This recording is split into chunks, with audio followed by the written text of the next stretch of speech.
Talking to Marissa Acierto, a journalist, as I've said, and she is a very active community leader. At the same time, well, she gives this analysis of the political development, especially in California. Now, another question from our viewers is this: is it right to say that former Vice President Biden has the support of the Black Americans and Bernie Sanders has the support of the Latinos? That's why he was saying that he was going to win California and Texas at the same time, although Texas, I think, went for the vice president. Well, I can, speak on the perspective of San Diego County, because as I was noting, that again, I would have thought that most of the way they say the establishment of the Democratic Party would obviously support the, let's say the person like Joe Biden or Bernie Sanders, but actually the establishment in San Diego County that were like the mayor Chula Vista or Congress, Juan Vargas and so forth, they actually were supporting Michael Bloomberg. Mm.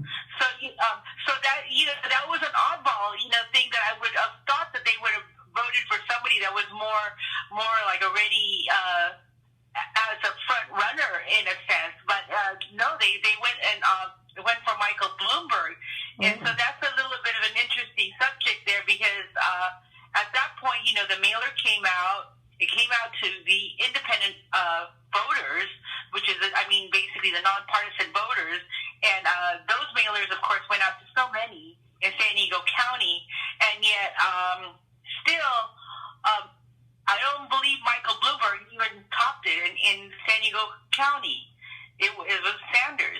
So even regardless of the establishment, the Democratic establishment supporting Bloomberg, Sanders still took it out.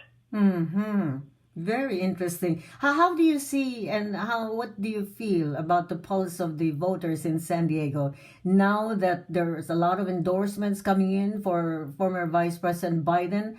Are they solid somehow, like going towards his direction now, or the Latino population are still thinking of Bernie Sanders? That's still too early of a stage right now. Usually the one thing good about the Democratic Party is that they're really gung-ho when it comes to supporting their own party. Mm-hmm. I don't see them like deviating from one end to the other. So if for whatever reason that Bernie Sanders or Joe Biden are the ones as the front runner, most of them are pretty much 99% to 100% sure that they're going to actually support their Democratic Party. Mm-hmm. Unlike the Republican Party, unfortunately, some diehard Republicans, they kind of deviate based on things that happen that they may not have liked, and they, instead of being an ideology base, it's more of a vindictive base mm-hmm. in that sense. So so I guess you could say that they I think when it comes to politics, the Democrats got a really good eye level as to being able to say, let bygones be bygones. But with the GOPs on the leadership part, they don't have the bygones be bygones. They kind of hold a grudge, and so that kind of puts the weight against the Republican Party. Now, if they can get the GOPs to be a little bit more understanding on that end and move forward, then yeah, they have a really good strong base to be able to move everything forward for the next Republican presidential, if that was the case. You mentioned something interesting that there were votes for Bloomberg and he came out in the polls, in the polling place. Did you say that he was top in San Diego? Earlier you mentioned something about Bloomberg, very very very popular with the group. No. What I said, Awee, was that basically that the Democratic establishment leadership actually.